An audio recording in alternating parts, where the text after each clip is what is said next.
This clip is from an interview between Pastor Doug Wilson and a guy named Matt Kim, who I don't know anything about, and I haven't seen the whole interview. The whole interview is not on this topic, but this particular segment was sent to me in which they talk about predestination and Calvinism, and I thought it was worth some critical analysis, so let's jump in.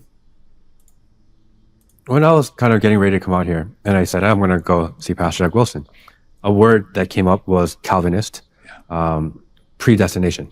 Yeah. These are two words that kind of circle around you a lot. Yes. And a lot of people have very difficulty with the idea of predestination because you get stuck in the idea of, well, we have free will. I'm allowed to do what I want. I don't think free will means that you're allowed to do what you want. But let's let him continue. And other people, well, no, God has a plan. We're supposed to abide. It's really difficult for people to get along the idea of plan or purpose or this is what is supposed to happen or this is what's going to happen anyway versus your ability to freely choose the direction of your own life. Right. How do you... So I think really what he's getting at is that very last bit. People have trouble with the idea that this is just what's going to happen. People don't all have trouble with God having a plan or there being a purpose for us. But it's the determinism. This is just what's going to happen no matter what. Yes, people do struggle with that. You find that intersection? Okay. First, begin with the acknowledgement. This is a huge question. Many books have been written about it. So you're getting my short form summary of it. But when I appreciate him saying that. That's fair enough. It is a huge topic, and let's give him some charity. He may not be able to give all of the nuance that he would normally like to give, but I think we can still do some critical thinking about what he does say. if the question is posed, is it possible for us to thwart the will of God?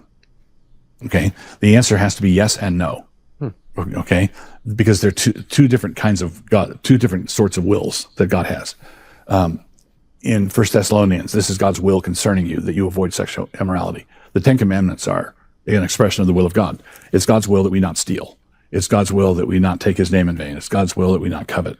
But people steal and take his name in vain and covet, so God's will can be thwarted. That's God's preceptive will, God's precepts. So when God says, don't do this, and we do it, we're violating his precepts. So God's will can be thwarted in that sense. But okay, I'm glad that he at least acknowledges that. Now, he's going to make a distinction here in a little bit between preceptive will and decretive will, what God prescribes and what God decrees.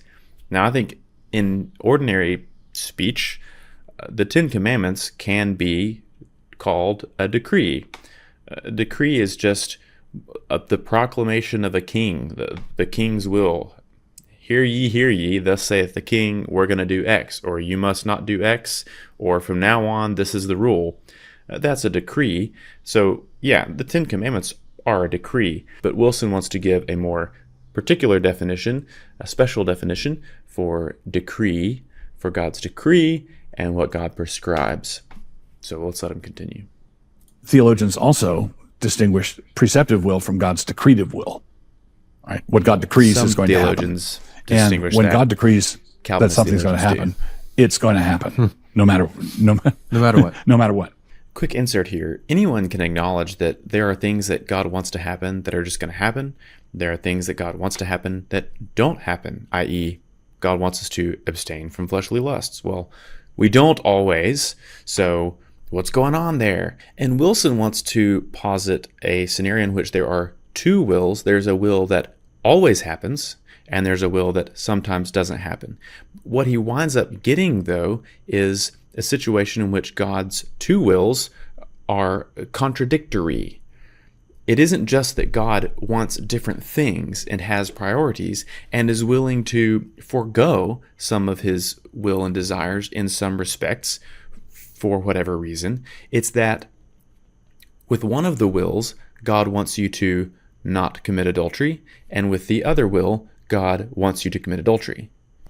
So I think Wilson's model creates a situation in which God wants both A and not A. In the particulars, in this, you to have this thought. God wants you to not do a thing, and he wants you to do that very thing on this day at this particular time.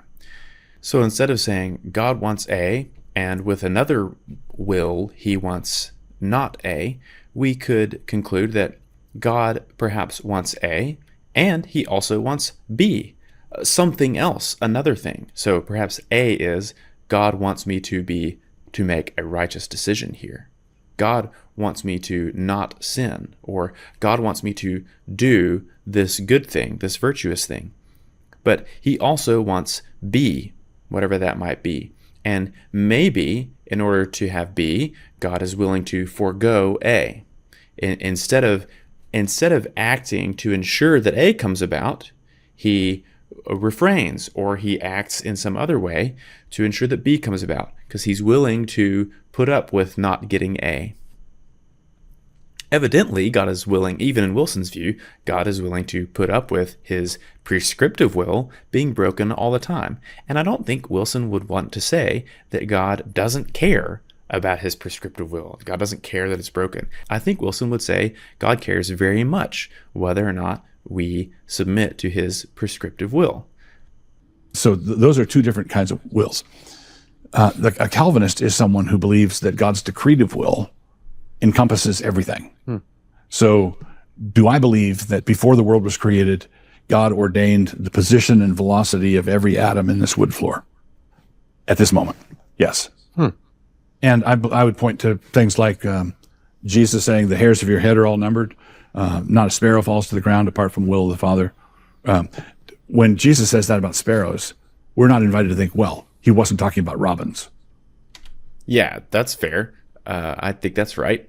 Jesus is making a larger point with sparrows as an analogy for that. So no, we aren't supposed to say, oh, well, God, only the sparrows don't fall apart from the will of God.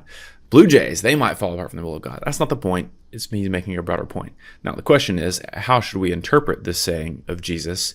And is Jesus trying to communicate the kind of decretive will that Doug is describing? No, he's trying to tell us that God ordains the number of hairs on the yellow dog's back at the end of the world. Everything is in God's control. Now, that's not what he's trying to tell us. He's trying to tell us that God knows how many hairs are on our head, and God knows when the sparrows fall. Yeah, more than that, he just knows something about them not falling apart from his will. But again, how should we understand that? And what Jesus is trying to communicate to us is that God knows what's going on, God cares about you, and he's involved. He even cares about sparrows. So how much more you? What people then do when if I say that into the microphone, which I guess I kind of just did. Hello. When I say that, people say, oh, you're saying that we're just puppets.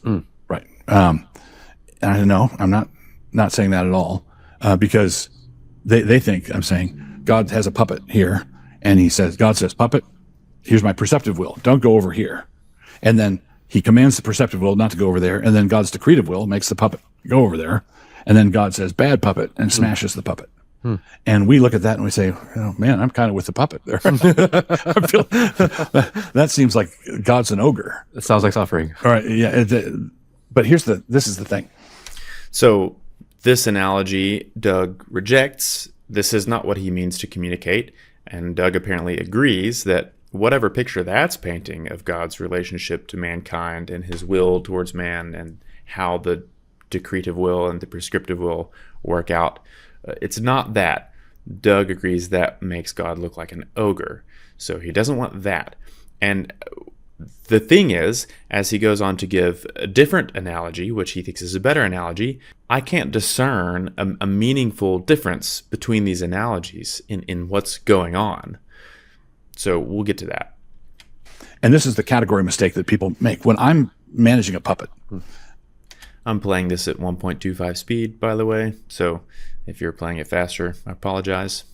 Just want to shave a few minutes off of this video if we can. I and the puppet are in the same room. Okay?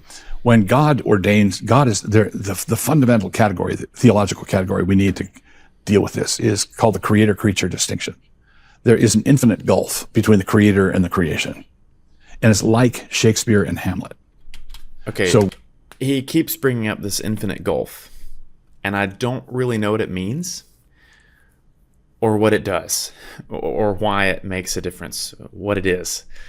There's an infinite gulf. Also, it's as close as the relationship between an author and the characters that an author writes, which is a very intimate relationship, I would think. Kind of like God knowing the numbers of the hairs on our head and caring about sparrows. So he rejects the puppet analogy. Let's see what analogy he offers instead. And there's a gulf between the playwright and the play. So when Hamlet gives his famous speech, to be or not to be, does it make sense to point at that speech and say, how much of that speech was Hamlet and how much was Shakespeare? Was it 90-10? Was it 99-1? Was it 50-50? No, we'd say, no, I'm talking with two different categories. It's 100% Shakespeare and it's 100% Hamlet. It's all Hamlet. It's also all Shakespeare on another level. So did God write this scene before the foundation of the world? Did God write this scene? Did God determine that someone that was my next door neighbor for 3 months would circle back around through a weird series of events? Did God ordain all that? I would say, obviously, plainly, clearly, he did. Sometimes. So the hang-up is not how to parse the percentages. The hang-up is that it's 100% the author. So it's 100% God. That's the hang-up in the first place. And what is the relationship between the 100% that's God and the 100% that's us, or the 100% that's Shakespeare and the 100% that's Hamlet? The 100% that is Shakespeare is prior to, both logically, even temporally, and is the grounds of the 100% that is Hamlet, which, when he elaborates on this more, that becomes plain, even in his own words. So the hang-up, he's right. That's a silly question. We don't ask, what percentage is Hamlet, what percentage is Shakespeare. But notice, this can be applied to the puppet analogy as well. You bounce the strings and the puppet does a little skidmarink-ty dance. Well, how much of that little dance is the puppet, and how much of that dance is the puppeteer? Well, it's both. It's both of them. It's all the puppet, and it's all the puppeteer. It's the same thing. The question is, the all of it that is the puppeteer is the basis of, is the grounds of, and precedes, at least logically, even though you could argue they happen simultaneously, precedes, at least logically, the dancing of the puppet. Sometimes he lets us see that he's ordained it, but I think he's ordained everything, absolutely everything. So I look at that, and yet here we are freely talking. We're not puppets. There's no strings. There are no strings on me. The more Shakespeare writes, the more Hamlet can say. Right. Okay. So there's no strings, but there is a pen. It's a string or it's a pen. The analogy, I think, is the same. The more Shakespeare writes, the more Hamlet can say. Now, someone's going to say, the more Shakespeare writes, the more Hamlet can say. Well, we can say this about the puppet, too. The more Doug bounces the puppet strings and the sticks that they're attached to, the more the puppet dances. The more the puppet can dance. But there's no can about it. There's not a can. It's just that the more Shakespeare writes, the more Hamlet says. And the more the puppeteer moves the strings, the more the puppet moves. So it's the same thing. There's no can about it. Say, yes, but your analogy fails because Hamlet is a two-dimensional literary creation, and I'm a real being with hopes, dreams, and aspirations. Okay? I'm greater than Hamlet. But I've been using this illustration for many, many years, and no one has ever said, Doug, your illustration fails. God is much greater than Shakespeare. Well, he's right. He has been using this illustration for a long time, and he's been giving this rhetorical touche for a while too. But I don't know who is framing their complaint in that way. The question is not, I don't understand what that response means. The dilemma is the relationship between the 100% that's God and the 100% that's man. How do these relate? And whether or not a decree which renders everything that you do such that it cannot possibly have been otherwise, which he will go on to say, whether you can also say that the person was free to do the thing that they're doing. That's the question.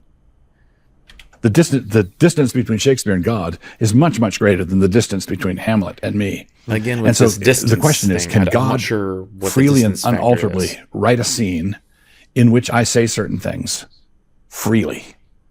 Right. That is the question. Can God freely and unalterably write a scene ahead of time in which you freely do things?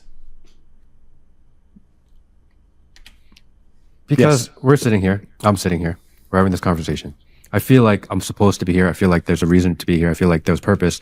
There's a purpose-driven endeavor to get here. Did I have a choice in being here? Yes. Yes. Could I not have been here? Because if we was predestined, No. You could not have Exactly. not been here, and you got here because you chose. Because one of the things that, you got me in this circular line. do we have Yes. that little blue, I'm like dodging the bullets in the that little matrix. blue computer circle? Spinning, I'm spinning. Exactly. It's circular. Matt Kim is right. That's circular. That's why he's confused. It's a circular argument. Now, Matt Kim said he felt like was purpose to him being here. Now, it's hard to know exactly what he means by that, but that's all fine and good. One doesn't have to deny that there is purposes in what we do, or that God is not acting in our lives and through our lives and bringing things about and causing things to happen, that he has purposes that he interacts in the world to fulfill. There's no problem there. That's a different claim. To say that God ever does that, or that he does that a lot, is different than the claim that God has decreed all things whatsoever come to pass. Here, God did not just ordain the result. He ordained the means that got to that result. So let's say And I hear this argument all the time. God ordains the means as well as the ends. And I'm not really sure what this argument is supposed to accomplish. It reminds me of that scene in The Lord of the Rings when Sam and Frodo are traveling to Mordor, and they're tired. They take a break for food. What food have we got left? Well, let me see. Oh, yes, lovely. Lambus bread. And look! More lambus bread. I feel like that's what Doug is saying here. Like, it's determinism. It's determinism. Oh, and not only that, but look in here. More determinism. It doesn't move the conversation forward at all. It's just saying the same thing again. I'm backing out of a driveway, and I back into a telephone pole, and I dent my bumper. And I'm talking to my neighbor, and he said, "You're a Calvinist. Do you believe that bumper was God ordained that bumper to be dented before the foundation of the world?" And I'd say, "Yeah." And suppose he then said, "So why'd you have to run into the pole then?" Because that's how dents work. I guess God could just dent the bumper if he wanted to do that, but he didn't only want to dent the bumper, he wanted Doug to run into the pole. Why didn't one day the bumper just go doink? Well, because God didn't ordain that the bumper would be dented. He ordained that it would be dented as a result of running into the pole. God didn't just ordain that you would be here. He ordained that you would be here because of a series of free choices that you made. Is that a coherent sentence? I don't think so. He ordained the choices too. So when Shakespeare writes the play, he's not just writing the speech for Hamlet. He's writing the choices of Hamlet, and Hamlet has choices because Shakespeare gave them to him. Now, he's using this phrase that Shakespeare is giving choices to Hamlet. Normally, what a person means when they say that is that they are presenting or providing possibilities, and they are giving the person to whom they are presenting these possibilities the power, to some extent, to eliminate possibilities, to decide, which means to cut off. So when we make a decision, we have possibilities, perhaps more than one, and when we decide, we are cutting off some possibilities from coming to pass and bringing about one of them. That's a decision. That's what it means to be given a choice. It means that someone else puts within your power the possibility to decide between possibilities. That's not what Doug is saying that Shakespeare is doing for Hamlet. So he's saying that Hamlet is giving Shakespeare is giving Hamlet choices, but that isn't what I just described. Is not what Douglas Wilson means by that. He means that Shakespeare is writing what Hamlet will do every step of the way. There isn't any choices given to Hamlet. We say, well, but that's limited because he's two-dimensional fictional. Yes, but with God, there's an infinite gulf. It's not limited. Again, with the infinite gulf, after I don't know came what this into is an about. understanding of Calvinism, I didn't feel one iota less free or responsible for the choices I make. I'm responsible for the choices I make. wonder why.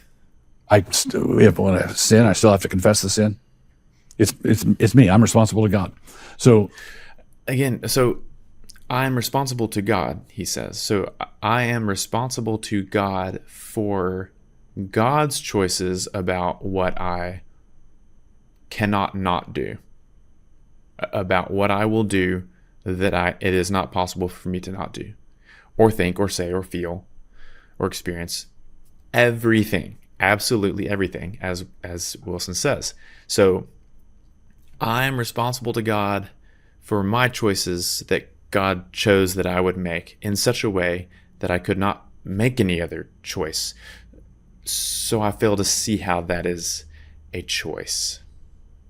But somehow you're still responsible to God for what God's doing. God is in control, but not in a way that robs us of our liberty, the liberty or contingency of secondary causes, as the Westminster Confession puts it. Yeah, so the 1689, I think, borrows the same language as the Westminster Confession on this point. And the 1689 explicitly says that there are no contingencies to God. There are no, the way he knows and understands the world, there are no contingencies. And what Wilson has articulated as the decretive will of God, how that works, renders no contingencies. That doctrine entails a lack of contingencies. There are no contingencies because God has decreed all things whatsoever shall come to pass in such a way that they cannot not come to pass that way. Absolutely. So what Wilson has just said is that God has decreed everything in a way that removes all contingency, but not in such a way that removes contingencies and second causes. So that's a contradiction. Those aren't the words he used, but that's what the doctrine is. I don't think he could deny that the decretive will removes contingencies, that there are no contingencies in the decretive will. And the decretive will is what is going to come to pass in reality. It is reality. There could be a lot of people that are very unhappy with their current situation in life, where they sit, and the idea that they're supposed to be there, it could rub people the wrong way. You could see that. It depends on what it is they're dissatisfied with. So if they're Does it depend? Why would it depend? dissatisfied with the fact that I wasn't the firstborn in my family. If you're dissatisfied with that, you need to stop arguing with God and thank him that you were the secondborn, because that's what he gave you. If someone said, I'm dissatisfied with being a boy or being a man, no, sorry, obey your chromosomes. Thank God for what he made you. If you Incidentally, I completely agree with Wilson on this point. These are givens, and we should be content with them. We have to be content with them. We don't have a choice. are dissatisfied because you're out in the rain picking up rocks, I'd say, go inside, man.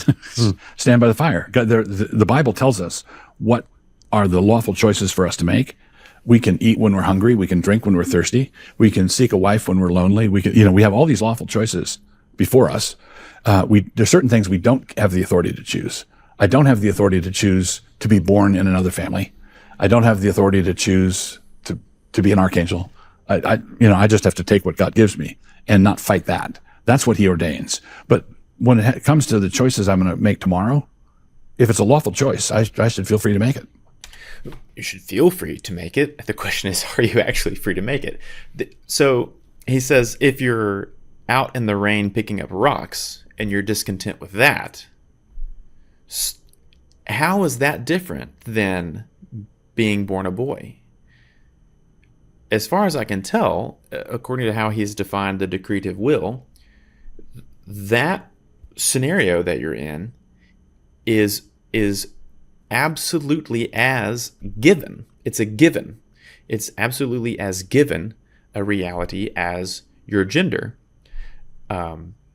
and it cannot be otherwise. So you could not have not been here. And then he says, no, go inside, man, get dry, get in the fire. Well, I suppose you could do that. You can do that if that's what God decreed for you to do. But God decreed that at that moment, how do I know if God didn't decree for me to stay here? Should I stay or should I go? What did God decree? Well, he decreed whatever you do. And that's a big problem. That's a big problem with this view. He decreed whatever you do is what he decreed. More on that later. If you're discontent, God decreed that. If you look over at your neighbor and you see him in the dry and he's knitting little booties for his cat and sipping a White Claw, and you have envy in your heart for him, I don't know why you would, but if you did, that also was decreed by God, and you could not have not had envy. It was not avoidable. That's what Wilson is saying, as far as I can tell. And that's really the big problem with this view. Whatever you do is what God decreed. And so I could just start doing the most heinous, awful things today, tomorrow, and throughout my foreseeable future.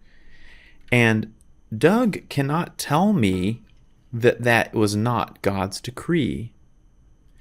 And he cannot tell me that I could have done something different. It had to be that way. It was unavoidable. And it's what God wanted as far as his decretive will is concerned. And so, as far as my experience goes, I have the choice. And he would say I shouldn't choose that. He would tell me I should not choose to do that. That would be wrong. That God would disapprove. I agree. But what if I do? What if I did? And I turn around and say, I couldn't not. It was what God decreed. That would be true in this view that Doug has described. I can't help but think of King David and Uriah. King David wants to commit adultery with Uriah's wife, and he does. And to cover his tracks, he sends Uriah to war, and he tells his soldiers, when you're in battle, y'all fall back, leave Uriah out to dry so that he will die. He wants Uriah dead, and he ensures by less than absolutely deterministic means that Uriah will be killed. And he is killed, and Nathan, the prophet, God's prophet, comes to David and accuses David of murder. God calls David a murderer because of the death of Uriah, a murderer and an adulterer. Did David kill Uriah? Yes. Yes, he did. Did he do it with his own hands? No. Did he do it through secondary causes and contingencies? Yeah. And David's means of carrying about his decretive will that Uriah should die were much less powerful and absolute and reliable. His troops might have disobeyed him. I don't know. He wasn't there. He didn't do it himself. But it was enough. It was enough to guarantee it. It was his command. And God thinks that's murder. God calls David a murderer. God thought David was a murderer. So in Wilson's view, God does the same thing, but with even more infallible certainty, incontrovertible decrees where that it absolutely is gonna happen. And remember, it's going to happen because God decreed it, because his decree precedes anything else. Logically, causally, temporally, all the above. And not only does he decree the thing, and it precedes whatever acts might bring about the thing, he decrees all of the things that bring about the thing. So This is a much stronger scenario than even David. And yet Wilson does not think that God is a murderer. But God, I think, would.